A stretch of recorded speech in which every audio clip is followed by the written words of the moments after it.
আসসালামু আলাইকুম। আবারও ফিরে এলাম।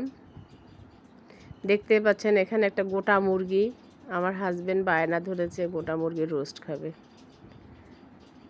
আমি তো ভেবেই পাচ্ছিলাম না এটা আসলে পারবো কি পারবো না, কখনো করিনি যেহেতু।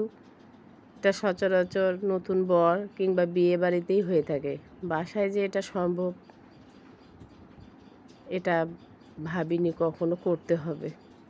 যেহেতু বায়না ধরেছে কি আর করা,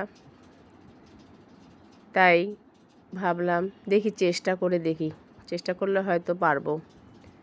তাই আমি প্রথমেই একটু কেটে কেটে নিয়েছি যেখানে যেখানে মাংস বেশি আছে, যাতে ভাজাটা মশলাটা ভেতরে ঢুকে যায়।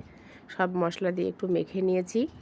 যেহেতু গোটা মুরগি নিয়ে আমি সুন্দরভাবে একদিকে ভেজে নিয়েছি এভাবে মচমচা করে, ভেতর পর্যন্ত সিদ্ধ না হলেও চেষ্টা করেছি যতটুকু সিদ্ধ করা যায় তেলেই।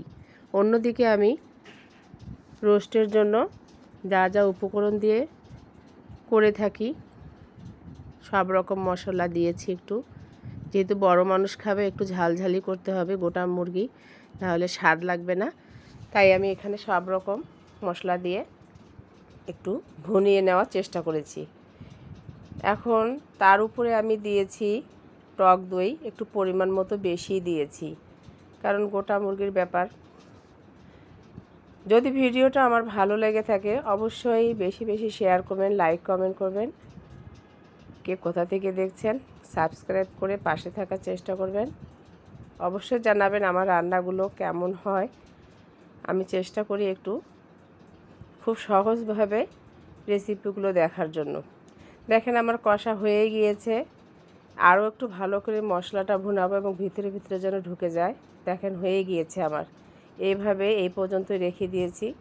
যদি ভালো লাগে বাসায় অবশ্যই একদিন এভাবে রান্না করবেন মনের মানুষের জন্য।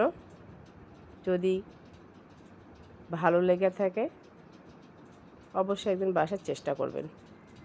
আল্লাহ হাফেজ। সবাই সুস্থ থাকুন, সুন্দর থাকুন।